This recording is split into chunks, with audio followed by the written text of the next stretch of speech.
Over there you see the swing arm from the left vehicle side, which we got out. And if you look closely, you can see that one bolt is still in on the right side over there. The swing arm, which is the right vehicle side, is still in.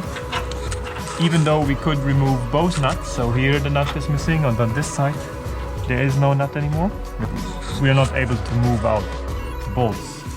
We heated them until they glow. We hit them with a hammer. We actually tried everything to get them out. No success.